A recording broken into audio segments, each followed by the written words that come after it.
Hey, Redemption Tempe women. My name is Sari Klontz, and I'm a part of the lead team with Redemption Women, along with Jackie Belitho and Natalie Anderson. And today I have the opportunity to talk with the amazing Emily Sawyer-Chung.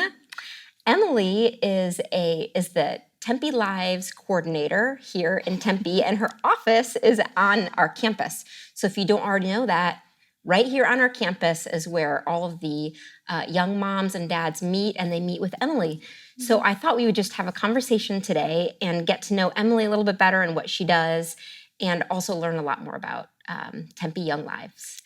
So Emily, thanks so much for being with us today. Of course. So tell us a little bit about YoungLives. If we don't know anything about YoungLives, tell us a little bit about what happens there. Yes. So Tempe YoungLives is an outreach ministry for teen parents, so moms and dads, who are kind of in the greater Tempe area, is what I like to say. So a lot of the moms and dads come from Mesa, Ahwatukee, Chandler, Tempe. So we serve kind of big geographical area, but what it looks like is every week here at Redemption on Thursday nights, we have these outreach events where we have dinner provided, we have childcare, we play crazy games, and then at the very end, we have a short 10-minute talk about who Jesus is. And so it really is an opportunity for us to serve and to get to know these moms and dads who are typically going through pretty tough things, but also share the good news of Jesus in a safe space that's also fun and allows them to be teenagers. Awesome. I love that so much. So Emily, what is it that you love about YoungLives? What draws you to it? What's kept you serving for a while now with YoungLives? Yeah, so I started back in 2016 as a volunteer leader. And really the first event that I came to, I just fell in love with these moms and these babies and these dads. There's an element of chaos and kind of like a wildness to it. And I loved that I could see Jesus in the midst of it, really ministering to these moms who love their kids so insanely well. And so that's what I really love, is doing life with these moms, especially over the course of almost like 5 years now. Like this upcoming Sunday, I'm invited to a little girl's birthday party. She's turning 4. And what's wild about that is I met her mom when she was pregnant with her, right? And so it just shows that I've been invited into a relationship with these moms, that they trust me. And to me, that's the ultimate honor. I love that. It's something that I've noticed as a thread in Emily's life, is just the way that she walks so closely with these men and women. So I love that. So we know that men and women, teenagers, are made in God's image. So how do you see that being true in your role, and then also with the men and women you work with? I remember a few years ago, we were doing a Bible study with a small group of girls, and we were talking about the story or the parable of the prodigal son. And I think sometimes when you're leading a small group, sometimes you have leading questions, you're trying to get them to a certain point. And I remember I was asking the girls, I was like, okay, so the dad is standing on the edge of the road and he sees his son from far away. Like, what do you think he does next? And in my mind, I was expecting them to be ready with like, oh, he's gonna be mad at his son, or he's gonna be upset or whatever. And almost every single mom in that circle was like, he ran to his kid. And I remember sitting there with like chills on my arms of like, these girls understand the gospel and the love of the Father in a way that I may never, honestly, like the depth that they understand because of the sacrifices that they've made for their own kids. They understand that sacrificial love that God the Father has for us and also for their own kids. And so when I think of these moms and these dads and these babies, there's an element where they understand the depth of who the Father is because of their own parenting relationship with their kids. That's awesome. I love that. So we know that sin has entered the world. We know that when Adam and Eve disobeyed God, that's when sin entered, and we see the echoes of that in every area of our lives. So where do you see the echoes of that brokenness in your particular sphere? I think the first thing that comes to mind is these moms often have a distorted image of themselves, or maybe not the fullest image of themselves. And so if you were to ask them, like, what defines who you are?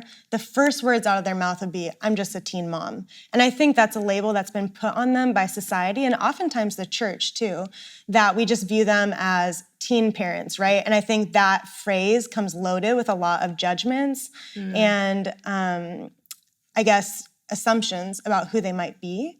And so that's where I see a lot of sin is they don't believe the truth of who they actually are, that they're created and loved by a God who views them as beautiful, right? And so I think there's that end where there's distorted image about themselves. And then I think also society has a distorted image of who these moms can be. There's often a statistic, or they're seen as not as good of parents, or maybe not as well equipped as an older parent. And that's just not true. These moms are so resilient. They're often the first people to graduate from high school in their family, and many of them go on to community college or taking really solid jobs and really creating a dream and a future for them and their kids. And so I think there's two sides to that. There's the distorted image of themselves, and then also I think how society often views them. Yeah, I love that. That totally makes sense. So we know that Jesus commanded us to love our neighbor. How do you see yourself as having the opportunity to love your neighbor at Young Lives?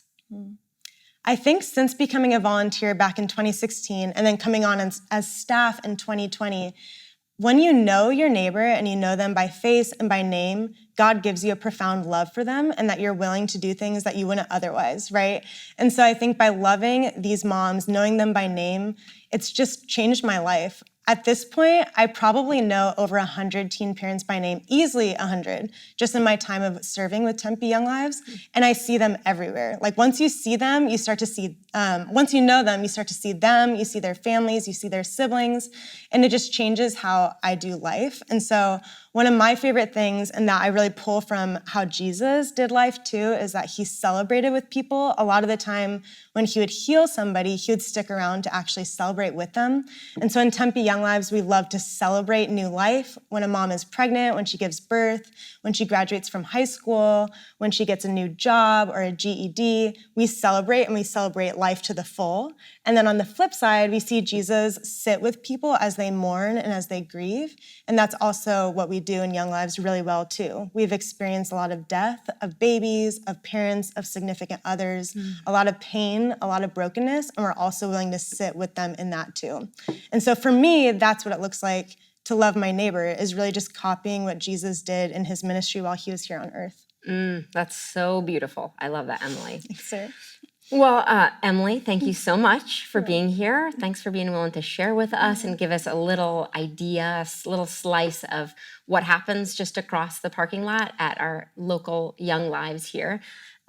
So I wanted to let the Redemption Women know that we have a really special opportunity to partner with Young Lives this year. So informally, this partnership has happened between Young Lives and a few RCs. RCs who have put together care packages and so on for some of the Young Lives moms and dads. But more formally, we have the opportunity to support Young Lives as Redemption Women by revamping the Young Lives space. Yes. So this is an office, but it's also, what else is it used for? It's not just an office. We use it for everything. And so we use it for our baby showers. We use it for outreach events. Every Monday, I do a Bible study there. We have our shop. So every time we have an event, we have a huge store of free donations that people have given us. And so we have moms go through the new, the baby items, diapers, wipes. And so it really is a place of community for us. And it has been for the past 5 years. So everything in Young Lives happens in that office space. Yes, I love that. So because Emily is so relational and I think disciples moms and dads so well, the actual place or space has been a bit neglected. Yeah, that's a nice way of saying it. That's a nice way of saying it, everybody. So we are going to have the opportunity to we're probably going to do a work day on a Saturday, rip up the carpeting, paint the walls, and do some organizing. And then, so if you'd like to serve in that way, we would love to have you join us. It's going to be a blast and a really special time.